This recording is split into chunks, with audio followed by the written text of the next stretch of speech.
Mais en fait, quand j'y pense, si je suis pauvre aujourd'hui, c'est de la faute des jeux vidéo. Entre la PS1, la GameCube, la PlayStation 3, la Wii, la PSP, la PS4, la Switch, une DS, 2DS et la pile de jeux qui va avec, tu m'étonnes que j'ai plus d'argent. Et en fait, quand j'y pense encore plus, c'est Nintendo qui a pris tout mon argent. Oui, mais je suis sûr que t'as pas le Virtual Boy. La Virtual quoi? T'inquiète pas, je vais te le présenter. En 3 minutes seulement. Le Virtual Boy, c'est une console lancée par Nintendo.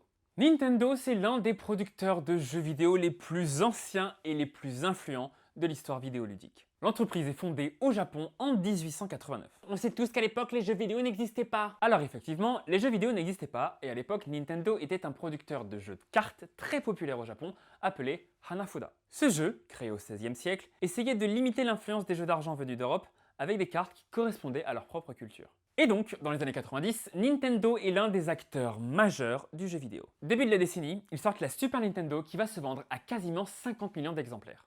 Ils ont la Game Boy qui arrive dans tous les foyers du monde et qui se vendra à plus de 100 millions d'exemplaires avec des jeux comme Tetris, Super Mario Land et bien sûr Pokémon. Et Nintendo veut aller de l'avant et en profiter pour sortir une nouvelle console. C'est Gunpei Yokoi, le créateur de la Game Boy, qui est chargé de la conception. Le concept est inédit. Le Virtual Boy, c'est une console en réalité virtuelle. On monte la console sur un bipied, on pose ensuite les yeux contre le casque afin de pouvoir y jouer. À l'intérieur, on y voit ce genre de choses. La console a des diodes noires et rouges et elle propose des images en relief grâce à 2 écrans indépendants. La console sort le 21 juillet 1995 au Japon et le 14 août 1995 en Amérique du Nord, avec notamment les jeux Mario Tennis et Telero Boxer.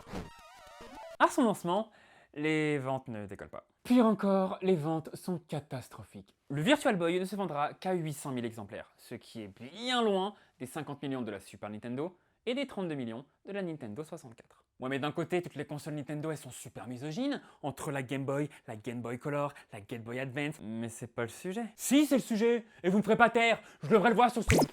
Donc, il y a plusieurs raisons à cet échec. Le premier étant que les joueurs ne comprenaient pas vraiment ce qu'était cette console. Était-ce une console à emporter partout comme la Game Boy? Était-ce une console à mettre sur sa télévision? En réalité, ni l'une ni l'autre. Et Shigeru Miyamoto, l'un des plus grands noms de Nintendo, déclara d'ailleurs qu'ils avaient eu tort dans la manière de la présenter. La console provoquait aussi la cybercinétose, ce mal de crâne que l'on connaît bien aujourd'hui avec les casques VR, qui donnent des vertiges, des maux de tête et des nausées.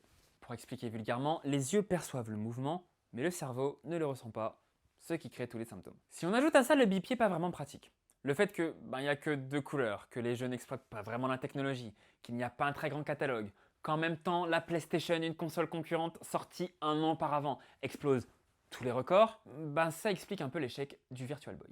Un an après, et sans jamais être sorti en Europe, Nintendo annonce l'arrêt de la production du Virtual Boy. La firme japonaise se reprendra assez rapidement, notamment portée par l'énorme succès de Pokémon.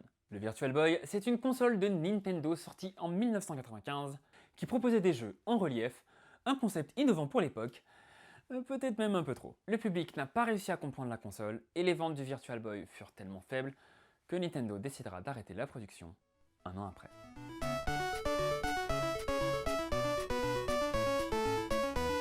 Au secours, faites-moi sortir! Aidez-moi, je suis bloqué!